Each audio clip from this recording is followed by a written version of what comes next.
Salve, salve vestibulando, salve Enemzeiro, professor Heitor Ferreira, iniciando com você, meu aluno, mais uma aula, hoje focada em História do Brasil, tá? Vamos trabalhar aqui com você, meu aluno, qual parte da História do Brasil? Novamente ela, ditadura civil militar, tá? Dando sequência aí ao nosso tema, ditadura civil-militar no Brasil, tá? Agora, na nossa parte 2, certo? Professor, ditadura civil-militar no Brasil, eu já vi então, né, toda a estrutura governamental, né? Quem passou por aqui, quais eram basicamente as ideias, as ideologias. Agora o que nós vamos fazer? Meus alunos, agora nós vamos bater em cima de alguns eventos, os principais eventos, tá? Neste processo de organização, de orientação e de luta popular contra a ditadura civil-militar. Então, meu aluno, sente-se aí, prepare-se para ver alguns eventos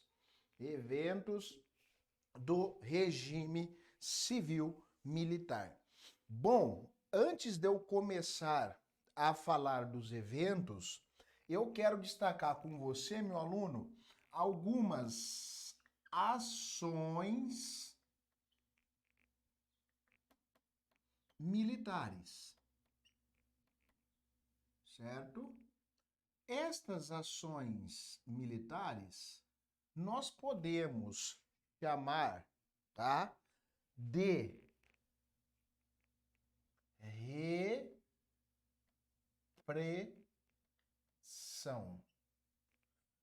Professor, né? Já vamos começar a falar de repressão no regime civil-militar? Sim, meu aluno, sem mais delongas, sem mais delongas. Beleza, professor? Então vamos ao que interessa. Quando a gente começa a pensar, né, no processo de repressão aplicada à população durante o regime civil-militar, eu tenho que destacar alguns pontos que são a priori. Primeiro ponto, as prisões arbitrárias. Professor, por que você já começa destacando as prisões arbitrárias? Bom, na época do regime civil-militar, bastava uma ligação de um vizinho dizendo que você era um subversivo, que o DOI-CODE ou o DOPS ou qualquer grupo de repressão da ditadura do regime civil-militar iria até a sua residência, iria até você para fazer a sua prisão, sem perguntar se você era ou levantar provas, simplesmente ia e lhe prendia, direto e reto. Beleza, professor? O que mais? Cassações. Mais perseguições. Durante os primeiros anos do regime, tá? Para ser bem exato, a década de 60 toda e boa parte da década de 70, o negócio era louco. O negócio era louco. Beleza, professor? O que mais? Torturas, meus alunos, torturas. E aí a gente vai falar só de alguns meios, de algumas formas de torturas que eles usavam, certo? O que mais, professor? Execuções. Professor, muitas execuções do regime civil-militar? Muitas, muitas. Muito mais do que nós temos registrados. Porém, né, tá tudo bem, não vamos entrar nesse mérito. tá? Mais um ponto. Desaparecimento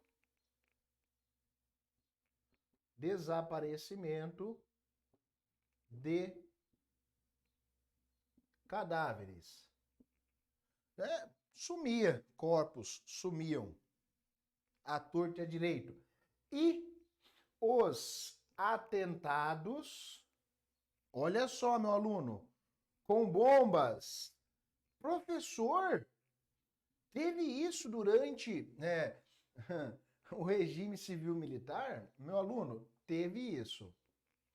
E o detalhe, isso aqui eu estou falando de ações realizadas pelo governo, tá? Não olhe para isso aqui e pense que foram os subversivos, a população lutando contra o regime. Não vou dizer que eles também não fizeram, nós vamos ver também. Eles também fizeram bastante coisas. Mas aqui eu estou falando basicamente de ações realizadas pelo governo. Beleza, professor? Beleza, né? Este cenário aqui que eu vos falo, nós estávamos ainda no que nós chamamos do bipartidarismo, tá? Então, isso aqui acontece em especial antes de Figueiredo, então antes de 1979, certo? O bipartidarismo, como nós já vimos na aula passada, são dois partidos, tá? Eu tenho a Arena e eu tenho o MDB. A Arena era a situação. Tinha ali dois nomes bastante fortes, o senhor Paulo Maluf e o senhor José Sarney, apoiando a Arena, e o MDB é o que nós chamamos, tá, de oposição consentida. Como assim, professor? Olha só, oposição consentida. Ou pode aparecer na sua prova como oposição moderada, tá? Também pode aparecer oposição moderada. Professor, o que isso significa? É uma oposição que existe, mas não existe. Ah, mas como assim existe, mas não existe? Ela existe, porém, ela não luta efetivamente contra o regime civil-militar. Então, ela está ali, mas ela não está. Beleza, professor, beleza, beleza. Isso aqui tudo falando de situação. Tem mais alguma coisa, professor? Tem. Essa é a parte triste, tá? Lembra que eu coloquei aqui torturas? Então, agora, meu aluno, ó, vamos falar um pouquinho de torturas para você. Professor, vamos falar de torturas? Sim. A tortura acontecia geralmente aonde? No DOI-CODE, mas eu não posso esquecer que também existia o DOPS, que é mais um importante elemento aí nesta tortura executada sobre a população brasileira, certo? Ok, professor. Mas, professor, a tortura era aplicada sobre quem? Na perspectiva dos militares, sobre o que eles vão chamar de subversivos. Ok? Mas, professor, o que são subversivos? Aos olhos do regime civil-militar brasileiro, são brasileiros que se opõem ao regime civil-militar, arruaceiros. Beleza, professor, beleza. No que tange a tortura, tem muita coisa? Meu aluno, tem bastante coisa. Eu vou destacar aqui só o que couber aqui e os demais eu só vou falando para você. Então, eu vou destacar 4 tipos de tortura que eles utilizavam assim com bastante recorrência. O pior deles era o pau de arara. Todo mundo sabe como que é o pau de arara, né? Ou se não sabe, vai imaginar agora. Pense você em um pau. Eu vou desenhar para você aqui, meu aluno. Ó, imagine isso aqui. Isso aqui se chama pau de arara. Professor, tá? E como que a pessoa fica no pau de arara? Perninhas para cima, corpinho para baixo, mãozinha para cima. Como assim, professor? Aqui fica a cabecinha do indivíduo. Isso aqui é o pau de arara. O indivíduo fica preso pelas pernas e pelas mãos, tá? Geralmente ele fica nu. Eu jogo água gelada e dou alguns choques. Ah, choques. Pau de arara. Vamos destacar aqui também os choques elétricos. Bastante fortes também. Geralmente no pau de arara, eu jogo água gelada, a pessoa está nu, eu dou choque aonde? Nos seus órgãos genitais, tá? Nos homens, ali na parte dos testículos, nas mulheres, no clitóris. Porra, professor, devia doer pra caralho, né? Eu prefiro nem imaginar tamanha dor. Tamanha dor. Professor, o que mais? A palmatória, muito utilizada no regime civil militar, até porque não deixa grandes marcas. O afogamento, esse aqui talvez um dos mais cruéis, né? Geralmente eles colocam a pessoa numa cadeira, deita a cadeira um pouquinho, coloca um pano, uma toalha bastante grossa na cara e vai mandando água, e vai mandando água. A pessoa vai se afogando ali numa situação eloquente, e aí depois eu tiro e peço para falar, tiro e peço para falar, e aí o pau vai torando. Porra, professor, sério que teve isso aí no Brasil que aconteceu, meu aluno? Aconteceu, aconteceu. Nós tivemos também aqui no Brasil o uso do gotejamento. O gotejamento, vocês já ouviram falar que água mole em pedra dura tanto bate até que fura? O gotejamento funciona assim. Eu coloco o indivíduo sentado numa cadeira, assim, braço preso, perna presa, tronco preso, queixo preso, testa presa. Ou seja, ele não se mexe, ele fica aqui, ó. E aí lá em cima, por volta de 1,5 m a 2, eu coloco uma bica. E aí vai pingando bem aqui. Toque, toque, toque, toque. É. E o que acontece, professor? Passa pelo cabelo, passa pelo couro cabeludo e chega a massa cefálica. Diziam que doíam muito. Porra, professor, teve isso no Brasil? Teve! Teve mais alguma coisa que para você é muito complexo? Sim. Tortura com animais. Como professor, eu coloco a pessoa com cobras, né? Aí você imagina você cheio de cobras, você tá maluco, meu, é um bagulho insano. E aí, a gente, quando fala de tortura no Brasil, quando fala de DOI-CODE, quando fala de DOPS, tá? Já aproveitando o gancho,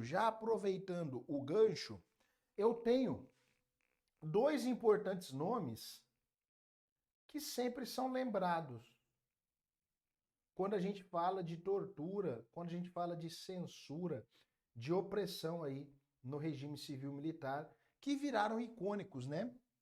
O primeiro nome ocorre a morte em 1971, chamado de Stuart Angel.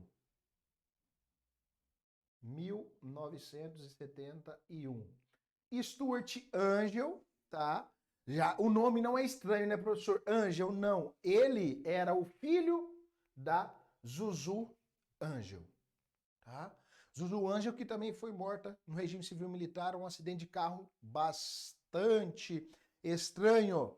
O Stuart Angel foi morto nas operações do DOI-CODE e do DOPS. Caralho, professor. Tem mais algum, professor? Tem. O senhor Vladimir Herzog.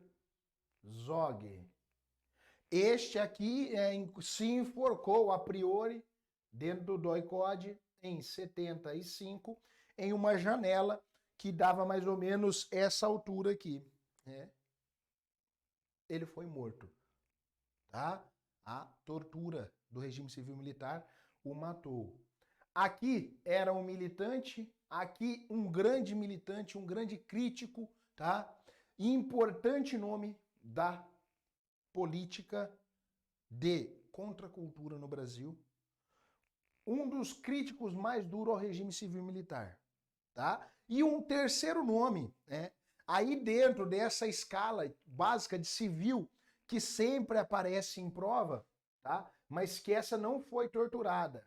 Ela morreu em um acidente de trânsito, tá? E as imagens mostram os militares chegando primeiro no acidente, a Zuzu Angel, mãe do Sturt Angel, essa aqui morta em 76 com uma sabotagem no veículo. Segundo o regime civil militar, ela tinha ou dormido ou tido infarto, por isso ela bateu o carro, mas depois avaliaram e foi uma sabotagem. Porra, professor, então quer dizer que o regime civil militar matou gente pra caramba? Matou gente pra caramba. E, pensando ainda em DOI-CODE, né, eu tenho que destacar aqui embaixo para você, né, a opressão. E dentro da opressão, nós vamos ter aqui várias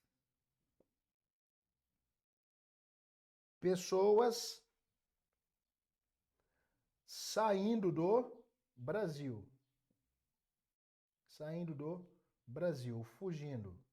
Exemplo, Gilberto, Caetano, tá? São pessoas que buscaram aí o exílio fora do país para não ser torturado, para não ser morto, e continuaram produzindo música de protesto, certo?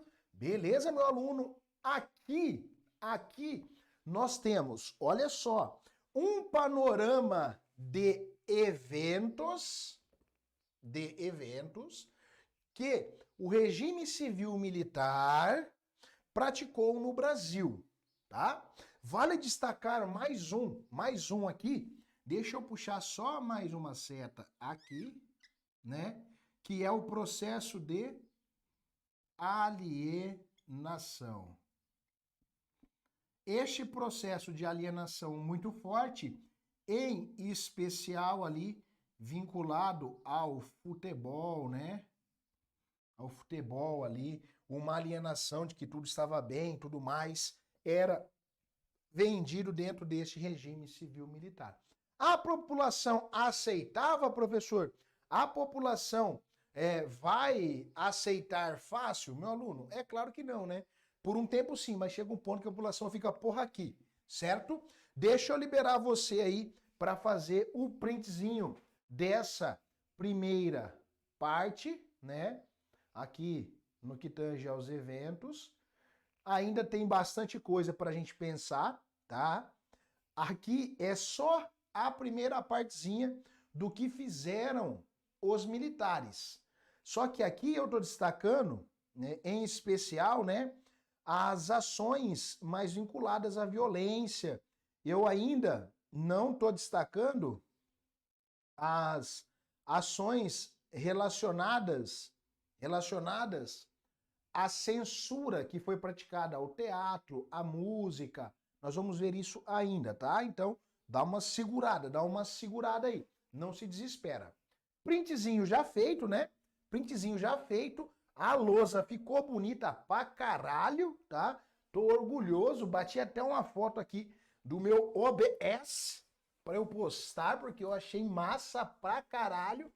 E se você quiser, né, bater um print, marca lá o @pergunta pro Heitor, eu vou gostar de ver minha lousa rodando aí o seu Instagram, certo? Vamos dar sequência então, Meu aluno, muita atenção. Eu tô indo bem devagar, eu tô indo com bastante rigor de detalhes, porque é um tema que certamente vai aparecer nas nossas provas esse ano. É um tema que pode pegar você em vários detalhes e hoje nós não podemos deixar passar nada, nenhum detalhe. Não pode passar nada, tem que ser olhos de lince para a gente sair dessa aula aqui voando sobre o regime civil militar, tá? E para a gente saber que isso nunca mais pode acontecer nessa porra de país, tá? Nada crítico, somente uma observação. Dando sequência.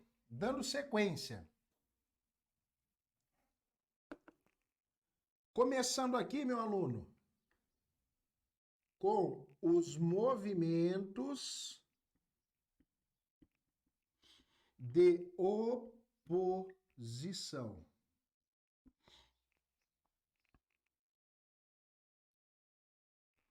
Quando eu penso em movimentos de oposição ao regime civil militar, tá? Eu gosto de pensar a priori em duas instituições. A OAB e a UNE. Professor, por quê? Que quando a gente fala em movimentos de oposição, você já puxa aqui a OAB e a UNE. Simples, meu aluno. OAB, tá? Quando eu penso na OAB, eu estou pensando na Organização de Advogados do Brasil. Quando eu penso na UNE, eu estou pensando na União Nacional Estudantil. Ambos os grupos vão estabelecer aqui uma luta contrária ao regime civil militar. Professor, tá, beleza. Esta luta contrária ao regime civil militar é uma luta lícita, sim, com licitude, tá? Tudo dentro da, teoricamente, lei. Ainda que seja bastante difícil. Tá, professor? Tá. E o que aconteceu tanto com a OAB quanto com a UNE? E aí que eu quero destacar para você. Vários atentados. Quando eu digo, meu aluno, vários, são vários mesmos, tá? Queima de sede, violência estrutural, cara, eles sofreram muito ao longo do regime civil militar brasileiro. E aí é que eu tiro o chapéu. Mesmo sendo perseguidos, sofrendo atentado, nunca se calaram. Beleza, professor, beleza. E vão estabelecer uma luta, olha só, uma luta que eu vou destacar aqui em cima, dentro da legalidade. Ok? Então nós não vamos ter aí dentro da UNE, dentro da OAB, a população pegando em armas. Certo? Beleza, professor, beleza.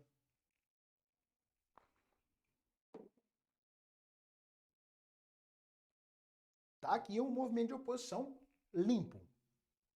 Mas, professor, tiveram frentes armadas? Tiveram. Olha aqui, meu aluno.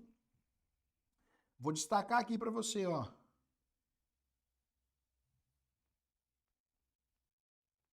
As lutas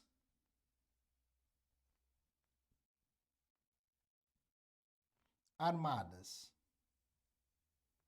que podem aparecer na sua prova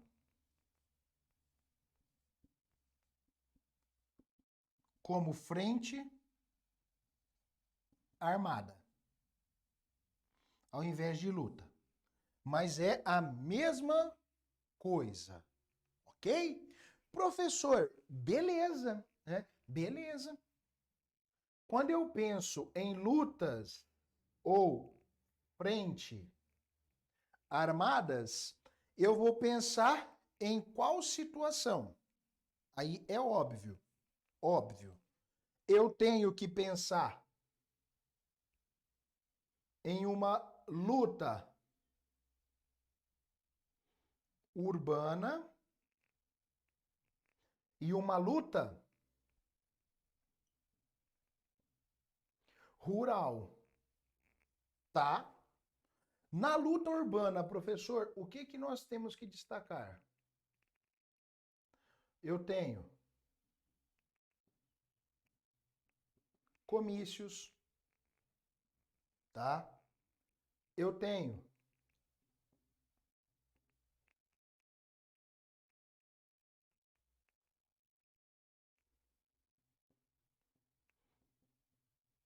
atentados a instituições. Professor, qual tipo de atentado? Bomba, porra? Hã? Roubo ao hospital, roubo a banco, roubo a carro forte, a trem. Os caras metiam o louco, tá? Eu tenho que destacar aqui, nesta guerrilha urbana, o que eles chamam de expropriação de bens. Então, na contemplação da luta urbana e também da luta rural, né? Pegar dinheiro do Estado não é roubo, é expropriação, tá? E, obviamente, nós temos aqui que destacar, com um certo rigor de detalhes, né? Esta luta urbana, esta frente armada, tá? Realizava também sequestros e mortes. Porra, professor, mas então a população, né, está lutando contra o regime civil militar brasileiro, porque o regime civil militar brasileiro é violento, mas está usando a violência? Sim, meu aluno, está usando a violência. Está usando a violência, tá? Caralho, professor, que louco. Então o bagulho é doido mesmo. O bagulho é doido. O bagulho é doido. Na frente armada rural, eu gosto sempre de lembrar a guerrilha do Araguaia. E aí, quando eu penso em guerrilha do Araguaia, eu não posso omitir, eu não posso esquecer da figura do Carlos Marighella. E qual é o detalhe? O Carlos Marighella, tá? O Carlos Marighella virou filme recentemente, mas houve vetos aí para a circulação do filme no Brasil. O Carlos Marighella, o líder da guerrilha do Araguaia, um dos nomes mais fortes, mais marcantes aí na luta contra o regime civil militar, que também foi morto dentro deste processo. Ok, professor? O que mais? Guerrilha do Araguaia, né? Este movimento rural. Ações mais violentas, tá? E este movimento rural executa treinamentos militares para o combate.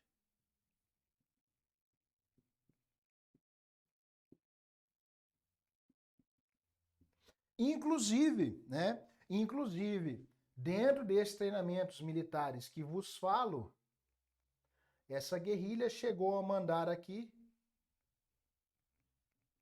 brasileiros para executar treinamento em Cuba, lá em Havana. Porra, professor! Então quer dizer que A população se organizou e passa a cometer crimes, atrocidades, violências contra os militares? Meu aluno, é claro, porra. Os caras estão tomando na cabeça. Regime civil militar torando o pau. É uma resposta. É uma resposta. Tá? É uma resposta. Ah, mas tem quem não quer pegar em armas, dar tiro? Olha aqui, OAB une. Tem mais gente que faz resistência à ditadura? Tem. Eu vou destacar, inclusive, aqui, ó. A resistência à ditadura.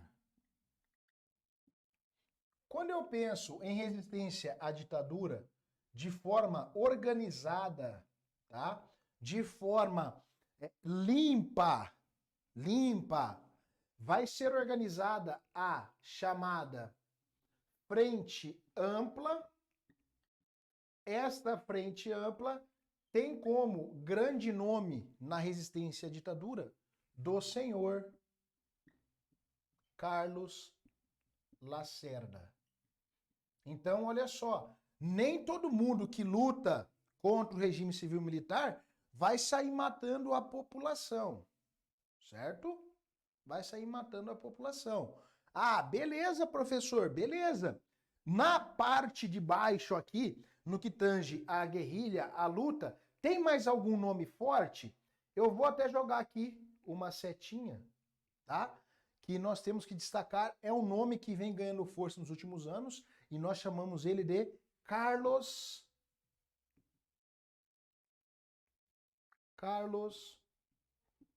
Lamarca, tá? Mais um importante nome aí nesta luta civil contra o regime civil militar, certo?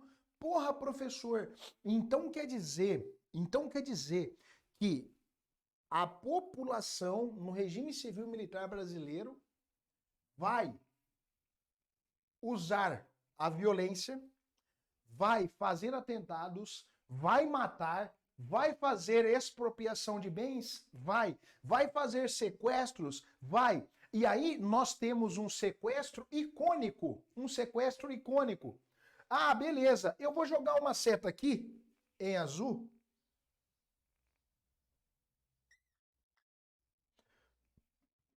para destacar o sequestro do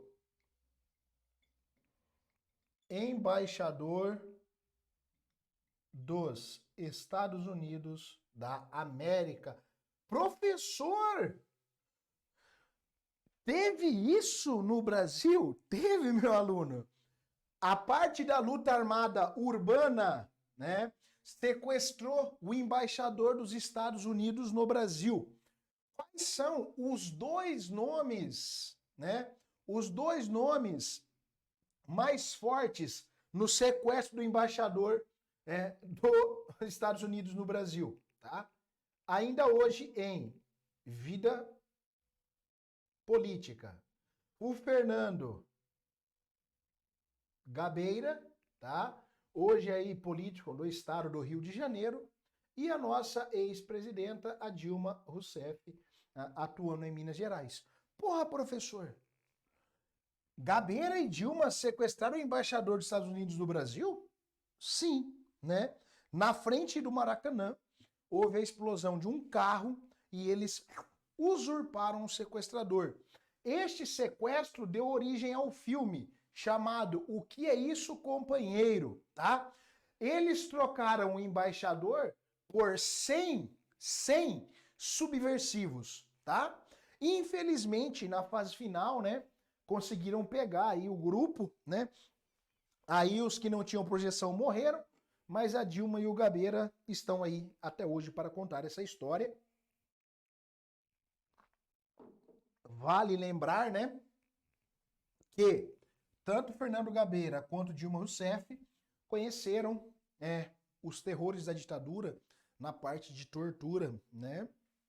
Como praticaram um ato político grande, né, de grande porte. Isso não era bem visto, né? A Dilma tomou tanto choque nos seus órgãos genitais que ela não sente nenhum tipo de prazer, né? Ela não sente nenhum tipo de prazer. E aí a gente começa a refletir, né? O quanto pessoas morreram, o quanto pessoas lutaram para que o Brasil viesse a entrar naquilo que nós vamos chamar daqui a pouquinho da abertura democrática, né? Abertura democrática, para que a gente pudesse ter acesso ao voto. E a população hoje em dia, né, de certa forma, não se preocupa muito com o voto, né?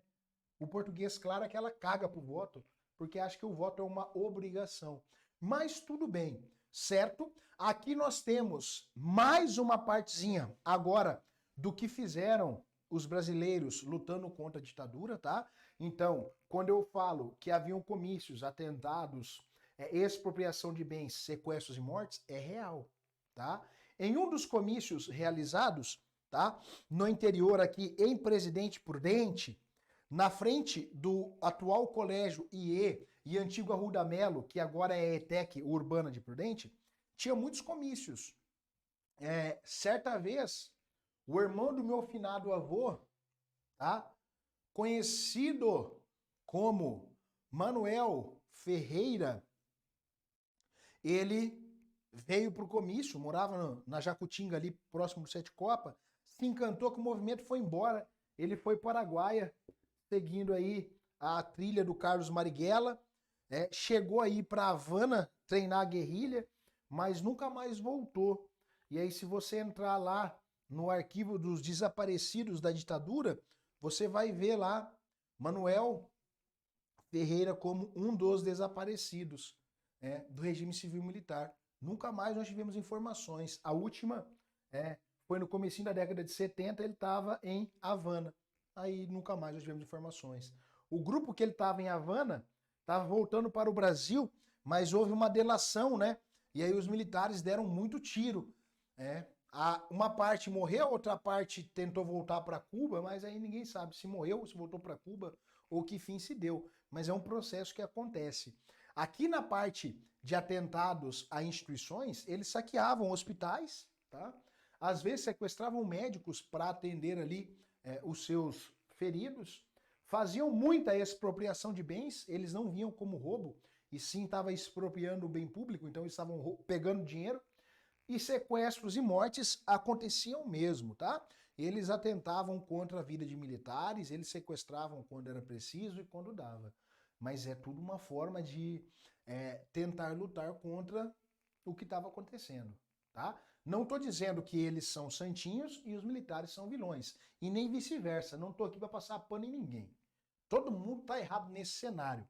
Mas, às vezes, a luta é a única possibilidade para tentar mudar o cenário. Beleza, meu aluno? Deixa eu liberar aí para você fazer mais um printzinho, para a gente poder dar sequência, né? Para a gente tentar acabar aí este conteúdo que é bastante grande, né? Bastante grande. Vamos lá.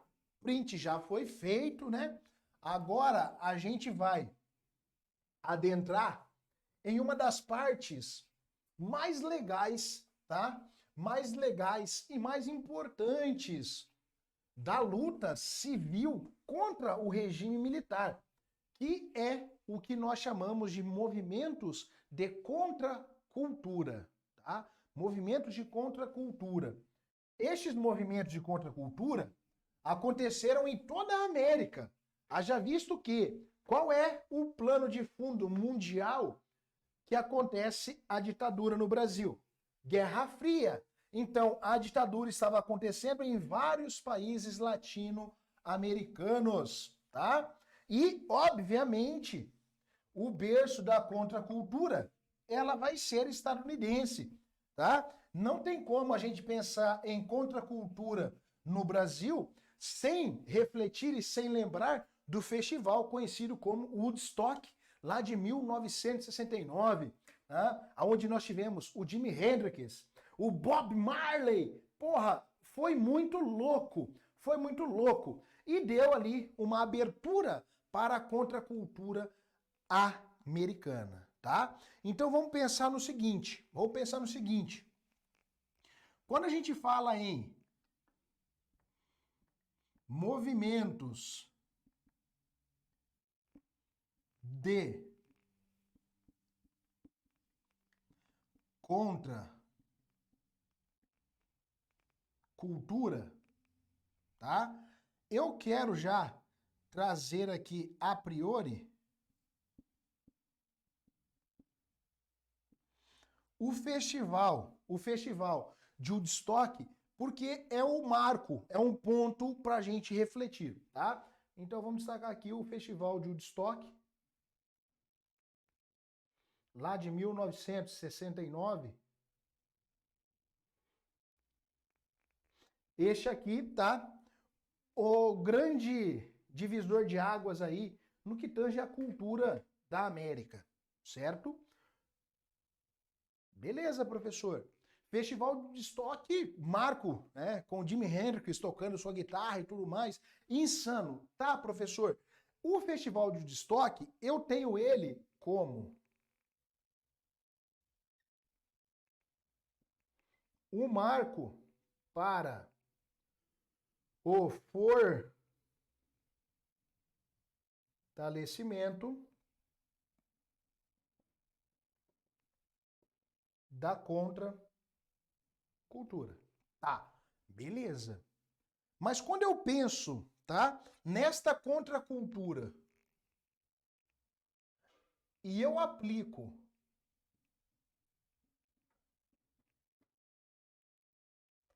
ao Brasil, né, a gente vai ter outras perspectivas de contracultura aplicando ao Brasil, tá? Ah, mas quais, professor? Bom, primeira coisa, o surgimento da bossa nova, da MPB, tá? Aqui, base forte, eu tenho que colocar o tropicalismo. Eu posso colocar aqui, tá? O chamado cinema novo. Deixa eu ampliar aqui.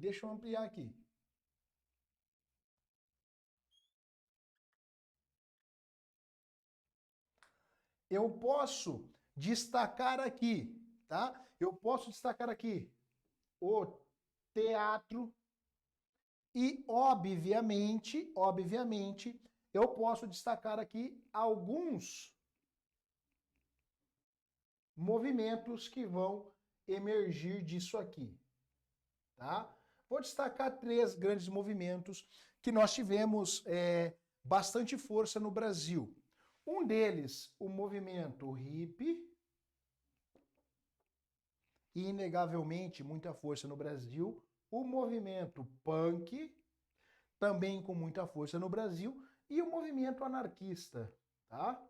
Que ganha força também no nosso país. Então, quando a gente olha para a contracultura no Brasil, a gente vai pensar em muitas possibilidades, né? E aí a gente, quando pensa em bossa nova, MPB, tropicalismo, tá? A gente vai olhar para isso aqui, e eu vou destacar em roxo, a gente vai olhar para isso aqui e nós vamos observar o que nós chamamos de músicas de protesto. Muito forte. Essas músicas de protesto, o que elas exercem? Na verdade, crítica ao regime civil militar. Beleza, professor?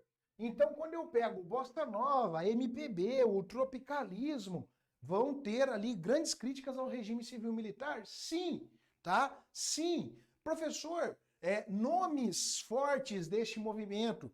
Aí você vai ter um Geraldo Vandré, um Erasmo Carlos, tá? Gilberto, Caetano, tá? Abre-se um leque de muitas vertentes de cantores contrários ao regime civil militar. Porra, professor, Havia também no Brasil o movimento de oposição a isso aqui? Sim. Música crítica sofre no Brasil o que nós chamamos de censura. Ó, Gilberto Gil, Caetano Veloso foram embora do Brasil para não serem presos, tá? E nesta época, nós tínhamos aqui os grandes festivais, né? Nos anos áureos do regime civil e militar, nós vamos ter um cara que a mídia chama de rei, o rei Roberto Carlos, que se fez aqui no regime civil e militar brasileiro, apoiando os ditadores. Porra, professor, Roberto Carlos não fez parte deste movimento de crítica de músicas de protesto ao regime civil e militar brasileiro? Não, meu aluno. Enquanto eu tenho ali, né, Geraldo Vandré, Elis Regina, Caetano, Gilberto, tecendo críticas duras, Erasmo Carlos, ao regime civil militar, vem Roberto Carlos falando de amor. E ficou muito evidente, né, dentro dos festivais, porque todo festival nós temos a prática da escolha do vencedor. E quem escolhia o vencedor nem sempre era a emissora. Então a emissora estava lá, mas os militares tinham um forte controle, um forte poder coercitivo, né, sobre estes grupos. E aí, certa vez, chega na final do festival, Geraldo Vandré, com a música Para Não Dizer Que Eu Não Falei das Flores, e Roberto Carlos cantando música de amor. Os militares deram o prêmio para o Roberto Carlos, a Record, né, deu o prêmio para Geraldo Vandré. Porra, o pau caiu a folha, quebraram tudo, a Record foi o maior estardalhaço. Pô, professor, então quer dizer que as músicas eram de protesto? Sim. Então quando você pega as músicas do regime civil militar brasileiro, eu gosto sempre de lembrar que esta contracultura no Brasil, olha só, eu vou jogar uma setinha aqui, ó, que essa contracultura no Brasil foi um dos momentos mais fortes da música brasileira e um teor crítico muito grande, uma análise muito grande, e sempre a crítica não era explícita, era implícito. Então, passava pelo órgão censor da ditadura, passava pelo DOPS, passava pelo DOI-CODE, e aí a música cantava. Caminhando e cantando e seguindo a canção, somos todos iguais, de braços dados ou não, é uma crítica dura ao regime civil militar brasileiro. Tá? Puta que pariu, professor. E passava? Passava. Beleza, professor, beleza. Música tá legal, tá legal. O cinema novo no Brasil, eu tenho um grande nome chamado de Glauber Rocha. Glauber Rocha produziu um filme chamado Deus e o Diabo na Terra do Sol. Um dos filmes mais críticos que eu já vi na minha vida. Glauber Rocha, que recentemente foi morto aí por um Zé Droguinha, né? Por um viciado. Deve fazer uns 4 anos, se não me falha a memória. Ele produziu esse filme Deus e o Diabo na Terra do Sol, fazendo uma crítica do abandono do regime civil militar brasileiro à porção norte do país, à porção nordeste do país e criticando a censura, a opressão. Porra, professor, então quer dizer que no meio do regime civil militar brasileiro floresceu muita cultura no Brasil? Meu aluno, floresceu muita cultura no Brasil. Muita mesma, tá? Muito mesmo. Aí vem o teatro. O teatro brasileiro também com um forte teor crítico. No teatro, o negócio era mais embaixo, porque eu tenho o órgão censor. Então, o DOI-CODE e o DOPS fiscaliza todas as peças de teatro. Então, quando uma companhia ela vai se reunir, ela vai organizar uma peça, monta-se o script da peça, monta-se as falas, e aí apresenta-se ao regime civil militar, aprova-se as falas, quando vai ter o ensaio geral, vai o órgão censor da ditadura para acompanhar, né? Depois do ensaio, no dia, quando a peça vai ao ar, também vai os membros da ditadura. E se alguma coisa fosse dita, fosse apresentada fora do script, fechava na hora o teatro, pancadaria rolava, prendia o grupo todo e o bicho pegava. Aconteceu muito no Brasil? Muito, muito. Muitos grupos foram presos, torturados, mortos, né? E tido como subversivos. Vale ressaltar que todo mundo que está na bossa nova, MPB, tropicalismo, cinema novo, teatro e esses movimentos hip, punk e anarquista são vistos como subversivos. Eu vou colocar aqui em cima, ó. Eles são vistos pelo governo como subversivos, tá? Ah, mas por que, professor? Pelo seu teor crítico, pela sua crítica apresentada dentro da sua cultura. Dentro do movimento hippie, tá? Do movimento hippie, em especial, eu quero destacar aqui hippie / anarquista, que são um grupo que nós chamamos de novos baianos, tá? Que tem a PP do Brasil. Os novos baianos, eles montaram uma chamada de comunidade anarquista. Como assim, professor? Eles alugaram uma chácara, sim, né, um sítiozinho, e mudaram para essa chácara, fazer música e viver com o que produziam. Professor, deu certo. Meu aluno não deu muito certo, né? Porque eles não tinham o hábito de trabalho no campo e, dentre outras coisas, mais uma experiência muito massa. E o movimento punk, né? Muito forte, com música de protesto, tá? Com quebração de imóveis em larga escala dentro do Brasil. Então, olha quantas coisas nós temos aqui do que nós chamamos de contracultura. Então, não pense que no regime civil militar brasileiro a população ficou alheia, ficou aí parada. Não. A população criticou, manifestou, apanhou, bateu, morreu, matou, torturou, sequestrou, mas tudo em nome de um processo de reabertura, de redemocratização. Certo, meu aluno? Deixa eu liberar para o print. Estamos chegando no final. Fique calmo. Tá acabando.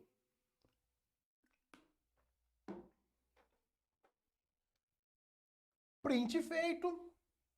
Chegamos aí na última partezinha deste movimento, destes grandes eventos ocorridos dentro do nosso regime civil militar. Essa aqui, meu aluno, é a lousa que eu mais gosto, que eu mais vibro. Essa é a lousa que nós vamos construir agora com vocês, que refere-se ao quê? A abertura democrática. Pô, professor, chegamos nela? Chegamos nela, tá? Então vamos lá. Vou colocar aqui bem ao centro a abertura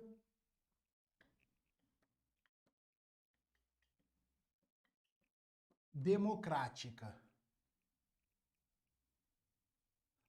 Essa abertura democrática, tá? Ela é demarcada como um processo lento e gradativo, que vai acontecer, meu aluno, na gestão de quem? de Figueiredo. Então, esta abertura tem como marco a gestão de 1979 até 1985, tá? Aqui nas mãos de Figueiredo. João Batista Figueiredo. O nosso processo de redemocratização. Vamos bater ponto a ponto, tá? Dentro deste processo de redemocratização, eu vou colocar aqui, ó, redemocratização, tá? Tá aqui, meu aluno. Vamos bater ponto a ponto.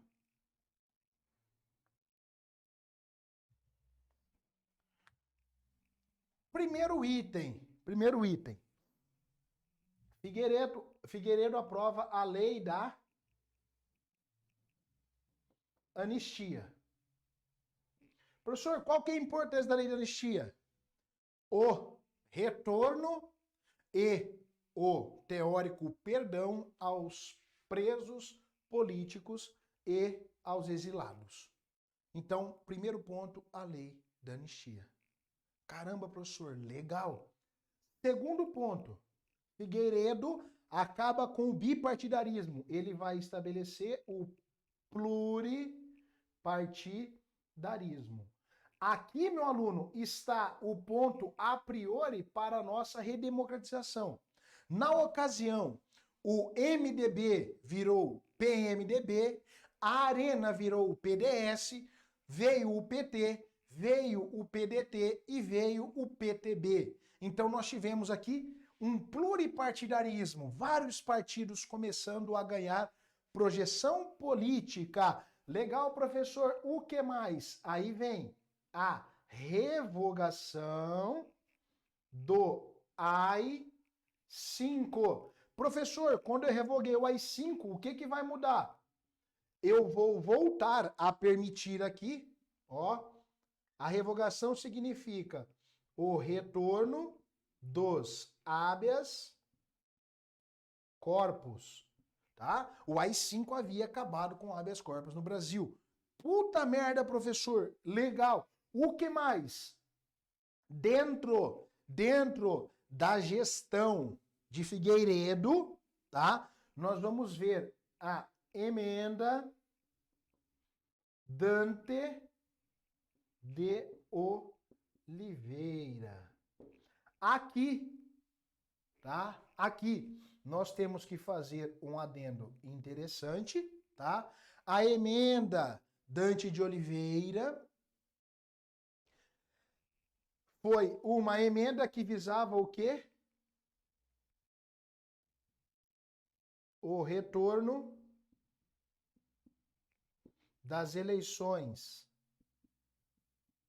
diretas, ou seja, redemocratização, tá? Na ocasião, a nossa Câmara tinha 479 membros.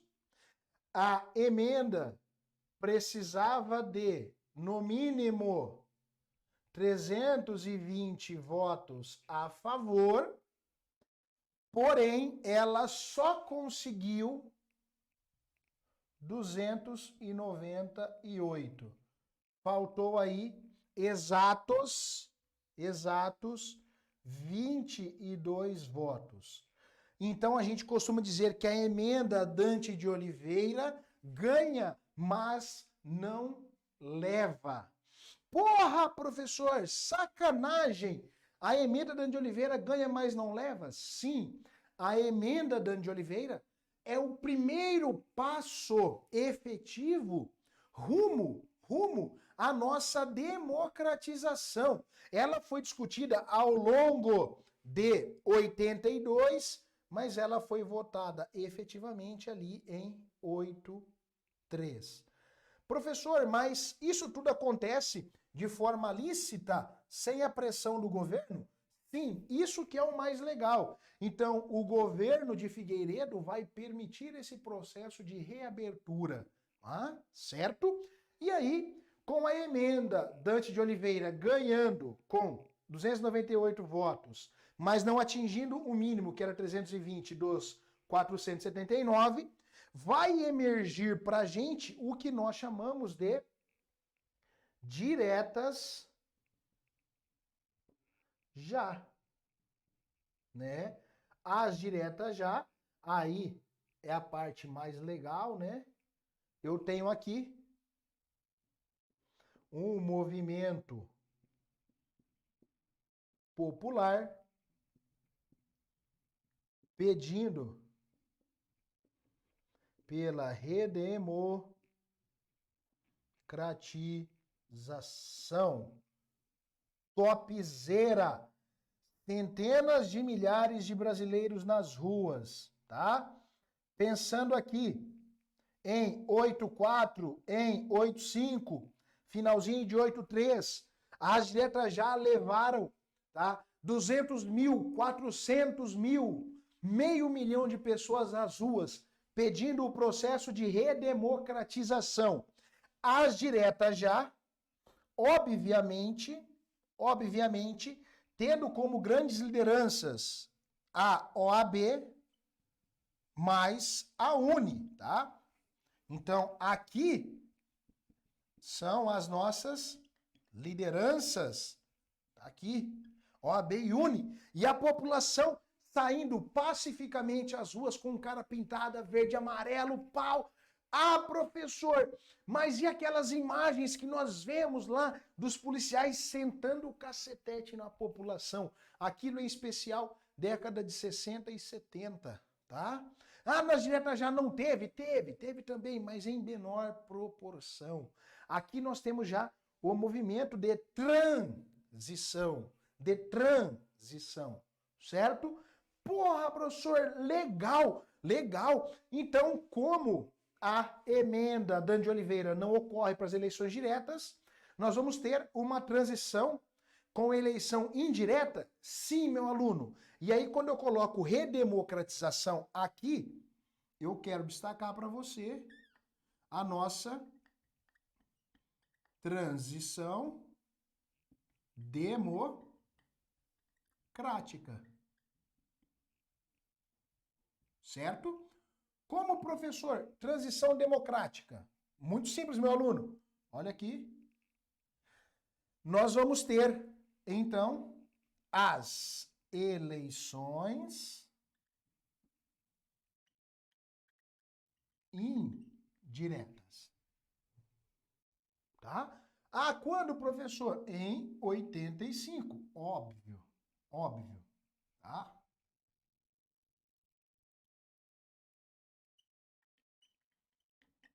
Em 85. Tá, beleza, né? Qual é a eleição indireta que nós teremos? De um lado, eu vou ter o senhor Paulo Maluf pelo PDS,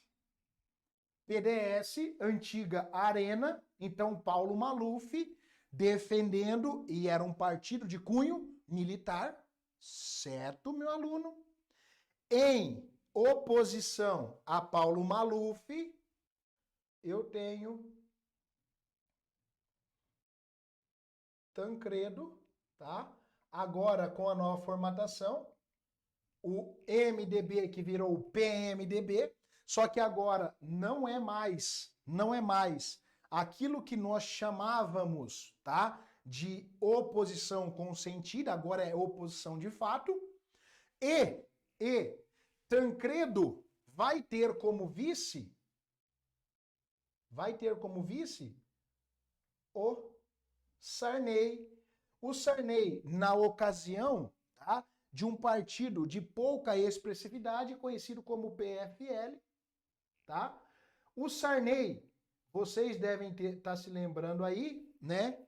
Ao longo dos primeiros 20 anos do regime civil militar, esteve junto com o Maluf apoiando a Arena.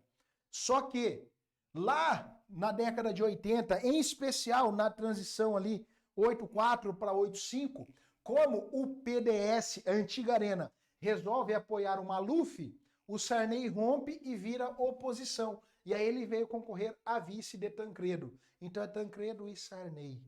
Porra, professor! E aí a votação indireta. Como nós bem sabemos, esta eleição indireta, né, deu a Tancredo Neves a vitória. O que isso significa, professor? Estamos saindo do regime civil-militar. Ok? Ok. Vitória de Tancredo. Aí é o ápice transitório. 85, vitória de Tancredo, fim ao regime civil-militar. Mas vamos ter um problema. Antes que Tancredo viesse a assumir, ele morreu. Né? Por doenças digestivas, ele morreu. Com isso, caiu no colo a presença do Brasil ao senhor José Sarney, que por 20 anos foi situação ao regime civil-militar brasileiro. A população ficou em choque. Porque nós votamos contra o PDS de Maluf, que era apoiado pelos militares, escolhemos Tancredo, tá? Civil, que queria efetivamente a redemocratização do Brasil, só que ele morre antes da hora e Sarney pega no colo a presidência. E aí a gente já vou dar um spoiler, na próxima aula vamos ver a gestão de Sarney, a edificação da Constituição Federal de 88, ele vai cumprir o plano de Tancredo Neves e ele vai elevar o Brasil à nossa formatação democrática. Beleza, meu aluno? Assim a gente encerra o regime civil-militar brasileiro, tá? Com todos os eventos. E espero ter ajudado um pouquinho, muita atenção. Agora você vai ter que ir batendo as ideias dos eventos com os governos militares, tá? Esta lousa toda, eu estou falando apenas de eventos de uma gestão de Figueiredo, certo? Então não se desespere, é tranquilo. As provas não ficam cobrando efetivamente em qual governo aconteceu isso, aquilo, aquele outro. Ela cobra a contextualização. E tá tudo para vocês. Beleza? Bons estudos e até a próxima! Valeu!